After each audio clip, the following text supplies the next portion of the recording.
Good morning everyone. विद्यार्थिनींनो, मी प्राध्यापक सुरेखा गायकवाड, स्वातंत्र्य सैनिक सूर्यभानजी पवार महाविद्यालय, गृहविज्ञान विभाग, आज आपल्यासमोर स्वामी रामानंद तीर्थ मराठवाडा विद्यापीठातील BA गृहविज्ञान अभ्यासक्रमातील पेपर 14वा कौटुंबिक साधनसंपत्तीचे व्यवस्थापन या 5व्या सेममधील पेपर 14व्यामधील युनिट 1 गृहव्यवस्थापनाची ओळख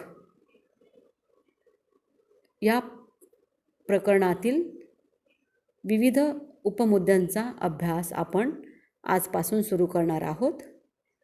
या युनिट 1 मध्ये तुम्हाला गृहव्यवस्थापनाची ओळख, परिभाषा, गृहव्यवस्थापनाची संकल्पनेमध्ये काय अंतर्भूत आहे याचा अभ्यास, गृहव्यवस्थापनाची व्याप्ती, त्याचबरोबर गृहव्यवस्थापनाचे महत्त्व या मुद्द्यांचा अभ्यास करावयाचा आहे.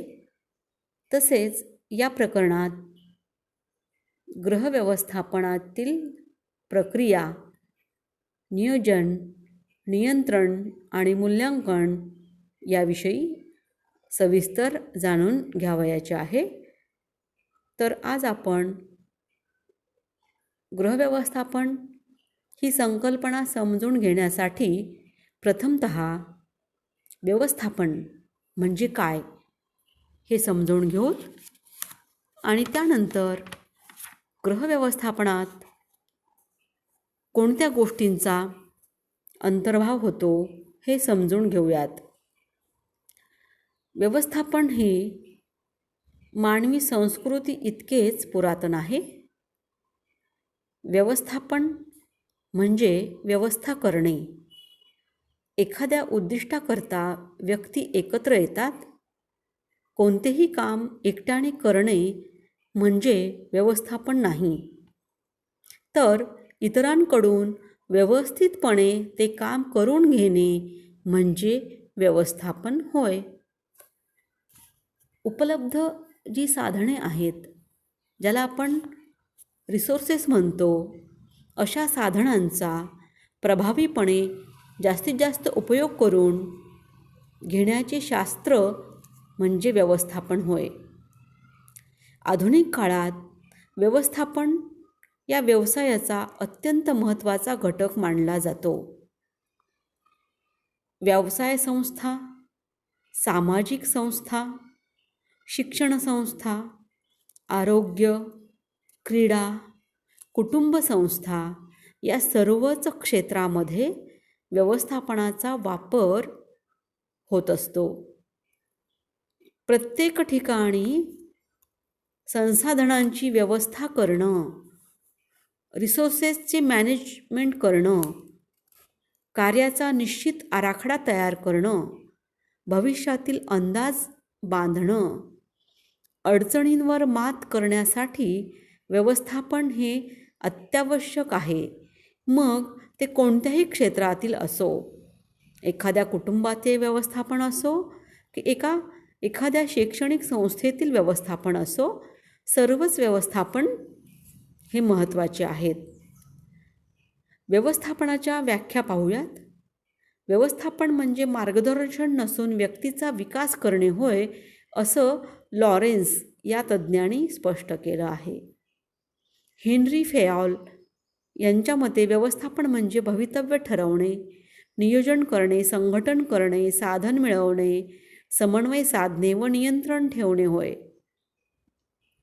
तर JN शुल्ज यांच्या मते व्यवस्थापन ही एक अशी शक्ती आहे की जी संघटनेने पूर्वनियोजित उद्दिष्ट साध्य करण्यासाठी पुढाकार घेते. तर विद्यार्थ्यांनो, आता आपण व्यवस्थापन याचा अर्थ आणि 3 व्याख्या समजावून घेतल्या. आता हेच व्यवस्थापन गृहव्यवस्थापनामध्ये काय अंतर्भूत करते याविषयी पाहूयात. गृह व्यवस्थापन म्हणजेच होम मॅनेजमेंट. होम मॅनेजमेंट ही गृहविज्ञानातील एक शाखा आहे. 5 शाखांपैकी एक महत्त्वपूर्ण शाखा आहे आणि या पेपरमधून तुम्हाला गृहव्यवस्थापनाची ओळख ही करून घ्यायची आहे. व्यवस्थापनाची व्याख्या काय आहे, महत्त्व काय आहे, व्याप्ती काय आहे हे समजावून घ्यायचे आणि त्यानंतर गृहव्यवस्थापन प्रक्रिया म्हणजेच नियोजन, नियंत्रण आणि मूल्यांकन याविषयीसुद्धा समजून घ्यावयाचे आहे. गृहव्यवस्थापनाची ओळख सांगताना आपण असं म्हणूयात की कौटुंबिक जीवनात गृहिणीला अनेक प्रकारचे व्यवस्थापन करावे लागते. कुटुंब हे सुखी व समाधानी असावे हाच जीवनाचा ध्यास असतो. दैनंदिन जीवन उत्तम रीतीने पार पडावे म्हणून गृहिणी सतत घरासाठी झटत असते आणि यासाठी ती ज्या गोष्टी मनात आखते ते म्हणजे व्यवस्थापन. एखादे काम योग्य रीतीने पार पाडावे म्हणून केलेली आखणी म्हणजे व्यवस्थापन. गृहव्यवस्थापन हा महत्त्वपूर्ण भाग आहे गृहिणीच्या दृष्टीने. कुटुंबाचे व्यवस्थापन करणे हे काही गृहिणींना उपजतच जमते, परंतु काही गृहिणींना त्याचे ज्ञान नसते. अशा गृहिणींना ते माहिती करून घ्यावे लागते. सुखी गृहजीवनासाठी व्यवस्थापन ही अत्यावश्यक बाब आहे. कुटुंबाच्या सर्वांगीण विकासात घरातील वातावरणाला देखील तेवढेच महत्त्वाचे स्थान आहे. एखादे काम करण्यासाठी योग्य मार्गाने ते करणे म्हणजे व्यवस्थापन आणि हे काम गृहिणीचेच आहे. आजच्या आधुनिक युगात गृहिणींना सर्वच स्तरावर काम बघावे लागते. कुटुंबाला आर्थिक मदत व्हावी म्हणून ती आता अर्थार्जनासाठी घराबाहेर पडलेली आहे. पण त्याचबरोबर घर व बाहेरचे काम अशा दोन्ही जबाबदाऱ्या तिच्यावर पडलेल्या आहेत आणि ह्या जबाबदाऱ्या वाढलेल्या आहेत. हे योग्य रीतीने पार करण्यासाठी गृहिणीची धडपड चालू असते आणि आपल्याजवळ असलेल्या साधनसंपत्तीचा योग्य पद्धतीने वापर करून व्यवस्थापन योग्य प्रकारे केलं जातं. आपल्या ध्येयासाठी गृहव्यवस्थापन हे अत्यावश्यक आहे. कुटुंबातील लोकांचे शारीरिक स्वास्थ्य महत्त्वाचे वाटते, तसेच मानसिक स्वास्थ्य पण जपलं जातं. यासाठी गृहिणी योग्य निर्णय व मार्ग निवडणे आवश्यक असते. यासाठी व्यवस्थापन हे अत्यावश्यक आहे. म्हणूनच आजच्या काळात गृहिणीला कुटुंबासाठी व्यवस्थापन कसे करावे हे माहीत असणं आवश्यक आहे. आजच्या गतिमान जीवनात जर विचारपूर्वक मार्ग आखला नाही तर ध्येय गाठणं अवघड होऊन जातं. यासाठी योग्य व्यवस्थापन हाच मार्ग आहे. गृहिणीला स्वतःच्या विकासाबरोबरच कुटुंबाचा विकास करताना गृहव्यवस्थापनाला अधिकच महत्त्व द्यावं लागतं. या विषयाची नुसती माहिती असण्यापेक्षा शास्त्रीय पद्धतीने या विषयाचा अभ्यास करणे आवश्यक आहे. गृहव्यवस्थापन शास्त्रीय पद्धतीने कसे करावे हे गृहिणीला माहीत असेल तरच गृहजीवन सुरळीत होईल. म्हणून या विषयाला फार महत्त्व प्राप्त झालेलं आहे.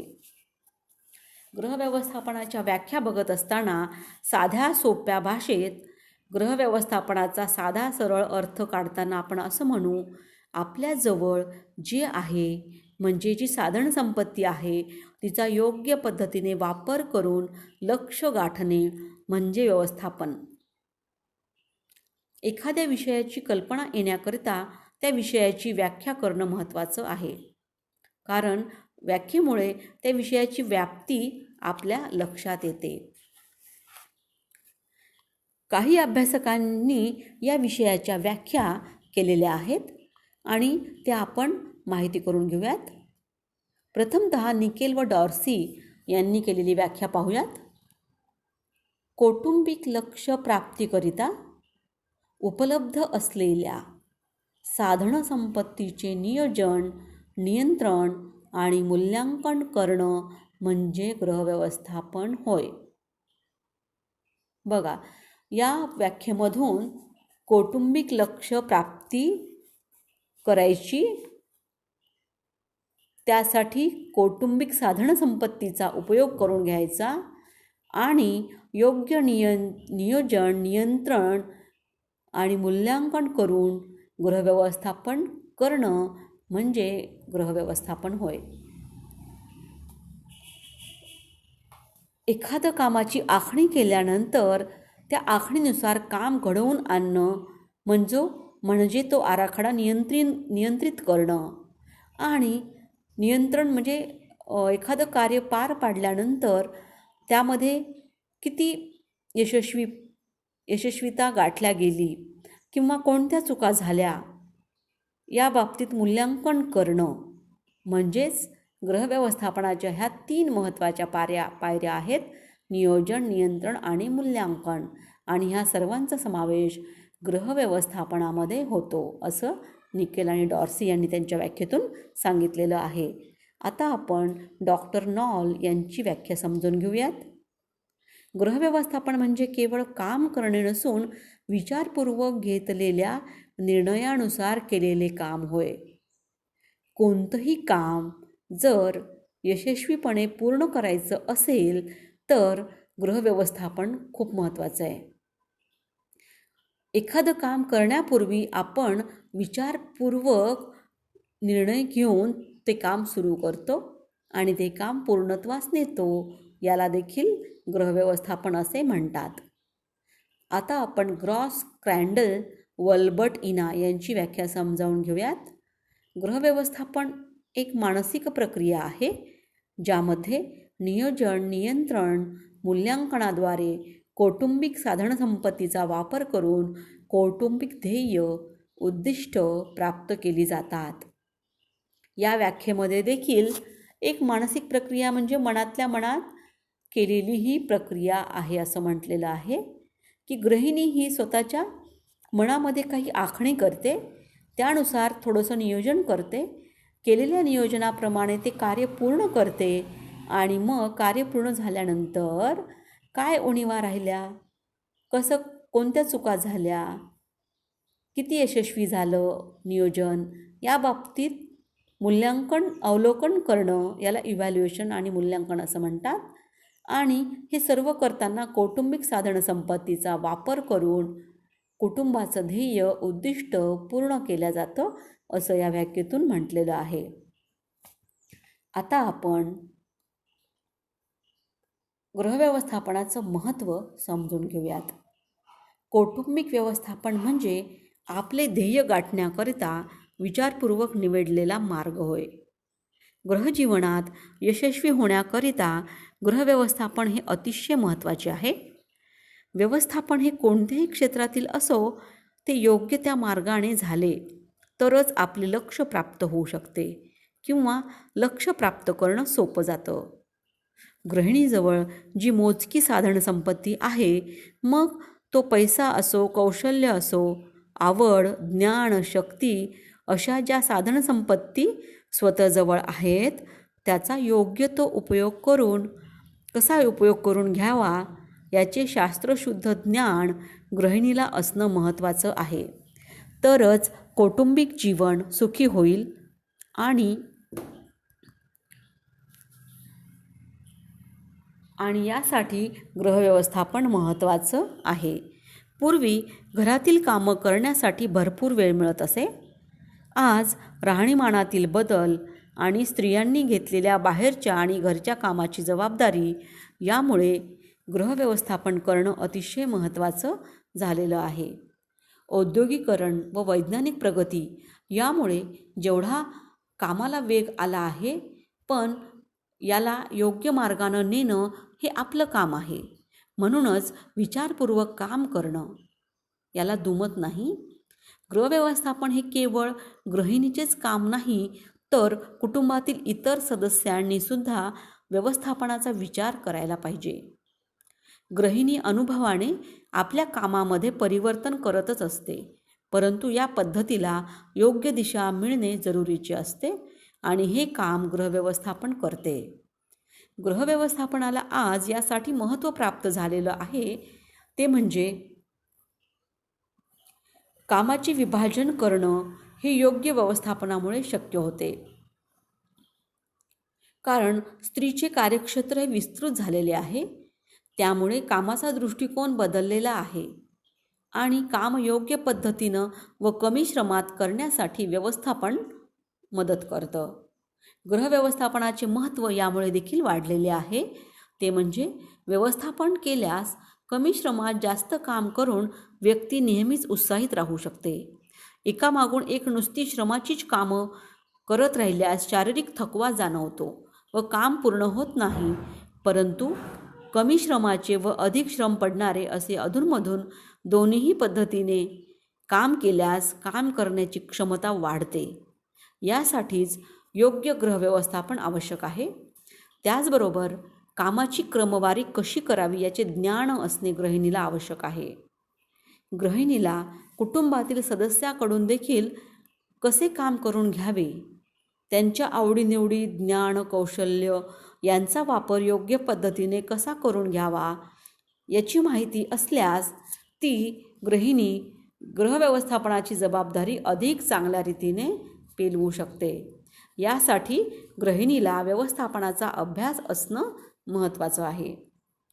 गृहिणीला आजच्या युगात दैनंदिन जीवनात जी कसरत करावी लागते ती व्यवस्थापनामुळेच सोयीची होते, सुकर होते. कुटुंबातील व्यक्तीच्या सर्वांगीण विकासासाठी गृहव्यवस्थापन आवश्यक आहे. स्वतःबरोबरच कुटुंबाचा विकास गृहिणी गृहव्यवस्थापनामुळे साधू शकते. यामुळे गृहिणी कुटुंबाचा आर्थिक दर्जा, कुटुंबातील लोकांची कामाची क्षमता हे लक्षात घेऊन गृहव्यवस्थापन करू शकते. ज्या कुटुंबातील व्यक्तींना जे जमेल त्याच्या स्वरूपानुसार कामाची विभागणी करणं म्हणजे गृहव्यवस्थापन होय. आधुनिक काळात म्हणूनच गृहव्यवस्थापनाला फार महत्त्व प्राप्त झालेलं आहे. आता यानंतर आपण गृहव्यवस्थापन याची व्याप्ती, स्कोप ऑफ होम मॅनेजमेंट हे पाहूयात. गृहजीवनाकरता शिक्षण देणारे शास्त्र गृहव्यवस्थापन हे अत्यंत प्राचीन काळापासून चालत आलेले आहे. गृहव्यवस्थापनाचा प्रकार मात्र प्रत्येक कुटुंबाच्या जीवनपद्धतीप्रमाणे बदलत असतो. कुटुंब हा सामाजिक जीवनाचा पाया आहे. कुटुंबात बऱ्याच गुणांचा विकास होतो, ज्याचा जीवनावर परिणाम होतो. या गुणांच्या आधारावरच व्यक्ती भविष्यात उत्तम नागरिक होऊ शकते. मूल्य, नीतिनियम, सहकार्य, प्रेम याची शिकवण घरातच होते. समाज जीवनात आवश्यक असलेल्या मूलभूत गोष्टींची शिकवण घरात होते. चांगले गृहव्यवस्थापन असलेल्या घरात असे शिक्षण अधिक चांगल्या पद्धतीने दिले जाते. घर म्हणजे फक्त मूलभूत गरजा भागविण्याचे ठिकाण नाही, तर प्रेम, सद्भावना, सहकार्य, स्वास्थ्य, सुख इत्यादीसाठी सुद्धा हेच योग्य स्थान आहे. घरातच सर्वांगीण विकास होत असतो. घरातील वातावरण जर सहकार्याची भावना, प्रसन्न वातावरण, पोषक आहार, गरजा पूर्ण करणारे असे असेल तर गृहजीवनाकरता अशी बाब योग्य आहे. सुखी समाधानी राहणे हे गृहजीवनाकरता महत्त्वाचं आहे. गृहव्यवस्थापनाचे प्रमुख उद्दिष्ट म्हणजे कुटुंबाची साधनक्षमतेचा वापर करून जीवनमान उंचावणे, उद्दिष्ट गाठण्याचा प्रयत्न करणे, कुटुंबातील व्यक्तीकडून तसा प्रयत्न करून जीवनाची दिशा ठरवण्यास मदत करणे. या विषयाचे क्षेत्र हे व्यापक आहे. व्यक्तीचा सर्वांगीण विकास कसा होईल याकडे लक्ष दिलं जातं. आदर्श घराची निर्मिती गृहिणी करू शकते. याचा आधार घेऊन या विषयाचा शास्त्रोक्त पद्धतीने अभ्यास करणे महत्त्वाचे आहे. असा अभ्यास या विषयात केला जातो. वैज्ञानिक प्रगतीमुळे गृहिणीची गृहकृत्ये सोपी व सुटसुटीत झाली. गृहिणी नोकरी करणारी असेल किंवा नसेल, घरातील महत्त्वाच्या जबाबदाऱ्या पार पाडाव्या लागतात. गृहिणीला विविध भूमिका कराव्या लागतात.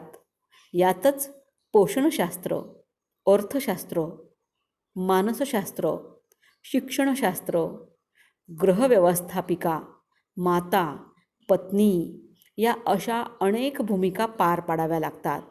असे सर्व शिक्षण गृहिणीला गृहव्यवस्थापनात दिले जाते. मुलांचे संगोपन, त्यांचा व्यक्तिमत्व विकास, व्यक्तीची सामाजिक उन्नती ही घरातील वातावरणावरच अवलंबून असते. गृहशास्त्र या विषयाच्या अभ्यासाचे सहज शक्य होते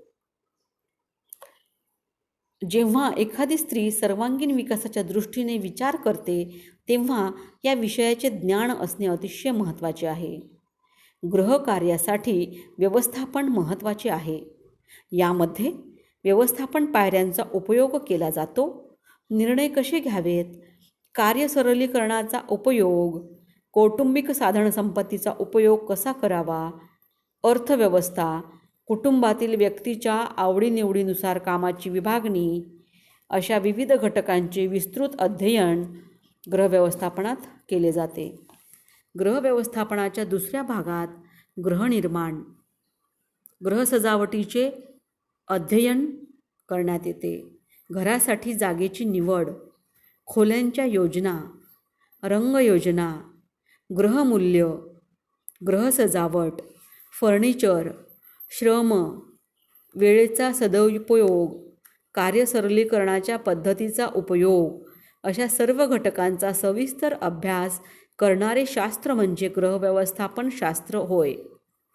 गृहव्यवस्थापनाचा केवळ अभ्यास करून व्याप्ती संपत नाही, तर कुटुंबातील प्रत्येक व्यक्तीमध्ये आधुनिक दृष्टिकोन निर्माण करण्याचे काम गृहव्यवस्थापनात केले जाते. गृहव्यवस्थापनाचे चक्र हे कुटुंबाच्या ध्येयप्राप्तीवर अवलंबून आहे. कुटुंबाचे ध्येय, त्यासाठी नियोजन करणं, नियंत्रण करणं, ध्येयप्राप्ती करणं, मूल्यांकन करणं आणि त्यानंतर पुढील योजना आखणं असं एकूण गृहव्यवस्थापनाचं चक्र पाहावयास मिळतं. अशा रीतीने आज आपण गृहव्यवस्थापनाची संकल्पना, गृहव्यवस्थापनाचे महत्त्व, गृहव्यवस्थापनाच्या परिभाषा ह्या जाणून घेतलेल्या आहेत. आज आपण इथे थांबूयात आणि पुढच्या लेक्चरमध्ये आपण गृहव्यवस्थापन प्रक्रिया, प्रोसेस ऑफ होम मॅनेजमेंट हे सविस्तरपणे जाणून घेणार आहोत. आज इथेच थांबूयात. धन्यवाद. 23 मिनिटाचं